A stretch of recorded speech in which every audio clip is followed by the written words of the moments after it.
Welcome back guys to part 2। आज जो topics हम कवर करने वाले हैं उनके नाम है prokaryotes, eukaryotes, endoplasmic reticulum and membranosus biogenesis. तो चलिए शुरू करते हैं आज के हमारे पहले टॉपिक से, जिसका नाम है प्रोकैरियोट्स। अब प्रोकैरियोट्स क्या होते हैं हमारे पास में? हमारे पास में जो यूनिसेलुलर ऑर्गेनिज्म होते हैं जिनके पास सिंगल सेल्ड होती है, वो हमारे पास दो तरह के होते हैं, एक प्रोकैरियोट्स और एक होते हैं यूकैरियोट्स। अगर हम बात करें यूकैरियोट्स की और प्रोकैरियोट्स की, इन दोनों में फर्क क्या होता है? मैंने आपको बताया था कि हमारी जितनी भी सेल होती है उसके पास एक न्यूक्लियस होता है, उसके बाहर साइटोप्लाज्म होता है और साइटोप्लाज्म के बाहर सेल मेम्ब्रेन होती है। अगर ये दोनों ही सिंगल सेल्ड ऑर्गेनिज्म है हमारे पास में, तो दोनों में फर्क क्या है? यहाँ पे जो यूकैरियोट्स है हमारे पास, इसका जो न्यूक्लियस है ये होता है हमारा वेल डिफाइंड। अगर वेल डिफाइंड का मतलब क्या होता है? वेल डिफाइंड का मतलब होता है इसके पास एक और एडिशनल मेम्ब्रेन होता है, न्यूक्लियर मेम्ब्रेन। इसके पास वेल डिफाइंड न्यूक्लियर मेम्ब्रेन होता है जो न्यूक्लियस के अंदर के फ्लूइड को बाहर साइटोप्लाज्म से मिलने से रोकता है। अगर हम बात करें प्रोकैरियोट्स की, तो इसके पास वेल डिफाइंड न्यूक्लियस नहीं होता, not well defined what nucleus.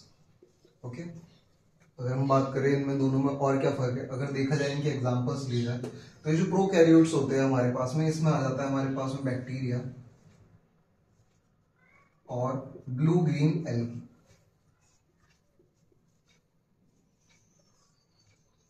अगर हम इसकी बात करें यूकैरियोट्स की, तो इसके अंदर आ जाती है हमारे पास में animal cells, plant cells, fungi. इसके अंदर हमारे पास में यूकैरियोट्स में ये आ जाते हैं। चलिए अब नेक्स्ट टॉपिक पर आते हैं जो कि बहुत ज्यादा इंपॉर्टेंट है, उसका नाम है एंडोप्लाज्मिक रेटिकुलम। अब ये होता क्या है? एंडोप्लाज्मिक रेटिकुलम सबसे पहले तो एक सेल ऑर्गेनल है। उससे पहले हमें सेल ऑर्गेनल समझने होंगे क्या होता है।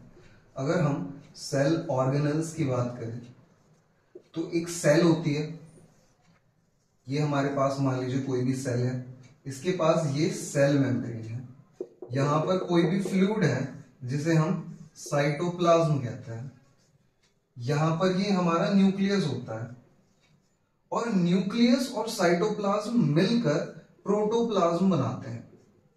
ठीक है, अब ये जो फ्लूइड है हमारा सेल के पास, इस फ्लूइड के अंदर बहुत सारे ऑर्गेनल्स होते हैं। जैसे हमारी बॉडी होती है, हमारे पास heart, kidney, lungs, pancreas, liver, बहुत सारे ऑर्गेनल्स होते हैं।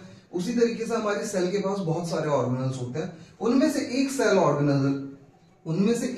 ऑर्गेनल है जो हमें आज पढ़ना है, उसका नाम है एंडोप्लाज्मिक रेटिकुलम। Endoplasmic reticulum. अब अगर हम बात करें ये इतना इंपॉर्टेंट क्यों है, तो ये इसलिए इंपॉर्टेंट है, वो आपको अभी पता चलेगा। जरा देखते हैं। एंडोप्लाज्मिक रेटिकुलम हमारे पास दो तरह के होते हैं, एक होता है हमारे पास में स्मूथ एंडोप्लाज्मिक रेटिकुलम, एक होता है हमारे पास में रफ एंडोप्लाज्मिक रेटिकुलम।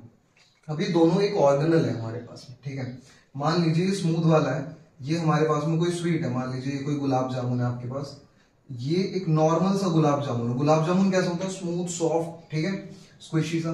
अगर और यहाँ पर एक एंडोप्लाज्मिक रेटिकुलम, लेकिन ये वाला रफ है, तो ये समझ लीजिए, मान लीजिए इस वाले गुलाब जामुन को जो हलवाई बना रहा था ना, उसके बाल इसमें मिक्स हो गए और ये थोड़ा सा ना रफली सा हो गया।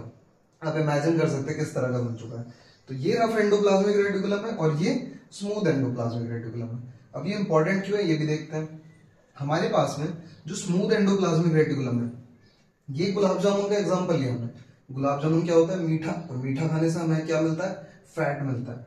तो ये जो होता है ना स्मूथ एंडोप्लाज्मिक रेटिकुलम, इसका काम होता है लिपिड्स बनाना। क्या बनाना? लिपिड्स बनाना। लिपिड्स होते हैं हमारी फैट सेल्स। क्या होते हैं? Fat cells.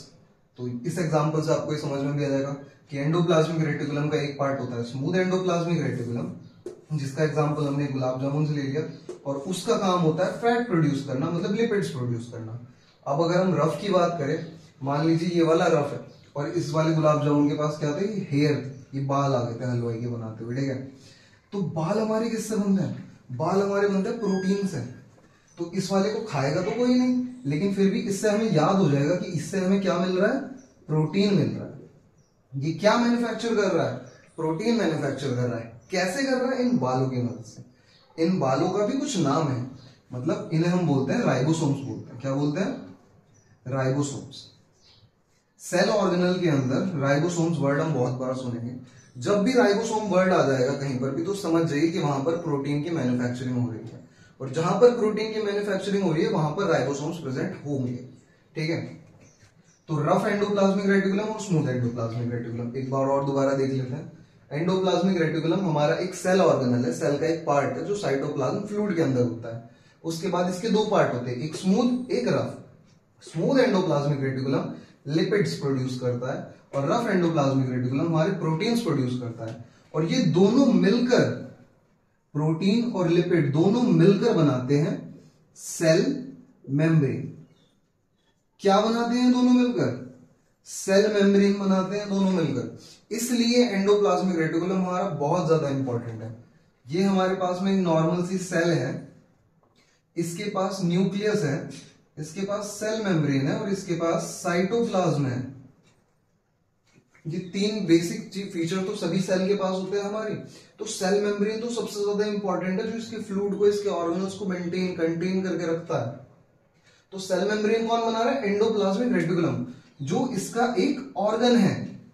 इसका एक ऑर्गन है, सेल का एक ऑर्गन है। सेल ऑर्गेनल्स हम पढ़ रहे थे, तो उसमें भी एंडोप्लाज्मिक रेटिकुलम के दो पार्ट होते हैं, एक स्मूथ एंडोप्लाज्मिक रेटिकुलम, एक रफ एंडोप्लाज्मिक रेटिकुलम।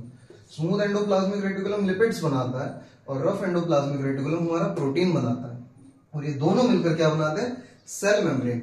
और सेल मेम्ब्रेन बनाने का जो प्रोसेस होता है स्मूथ एंडोप्लाज्मिक रेटिकुलम और रफ एंडोप्लाज्मिक रेटिकुलम की मदद से, उस प्रोसेस को हम नाम देते हैं मेम्ब्रेनियस बायोजेनेसिस। क्या नाम देते हैं? Membranosus biogenesis. और यही हमारा लास्ट टॉपिक था आज का कि मेम्ब्रेनियस बायोजेनेसिस होता क्या है। तो एक बार दोबारा से देख लेते हैं आज हमने क्या पढ़ा। हमने पढ़ा यूकैरियोट्स, फिर हमने पढ़ा प्रोकैरियोट्स। यूकैरियोट्स और प्रोकैरियोट्स में फर्क क्या होता है? प्रोकैरियोट्स के पास वेल डिफाइंड न्यूक्लियर मेम्ब्रेन नहीं होता और यूकैरियोट्स के पास हमारा वेल डिफाइंड न्यूक्लियर मेम्ब्रेन होता है। उसके बाद हमने पढ़ा एंडोप्लाज्मिक रेटिकुलम। एंडोप्लाज्मिक रेटिकुलम के दो पार्ट होते हैं, एक स्मूथ एंडोप्लाज्मिक रेटिकुलम और एक रफ एंडोप्लाज्मिक रेटिकुलम। स्मूथ हमें लिपिड्स बनाता है और रफ हमें प्रोटीन्स बनाता है, और ये दोनों मिलकर क्या बनाते हैं? सेल मेम्ब्रेन बनाते हैं। और जब हमारी सेल मेम्ब्रेन बन जाती है, जिस प्रोसेस की मदद से बन जाती है, उस प्रोसेस को हम बोलते हैं membranosus biogenesis. Hope you guys understand. अगर आपको कोई भी डाउट है तो प्लीज कमेंट सेक्शन में बताइए। Thank you so much.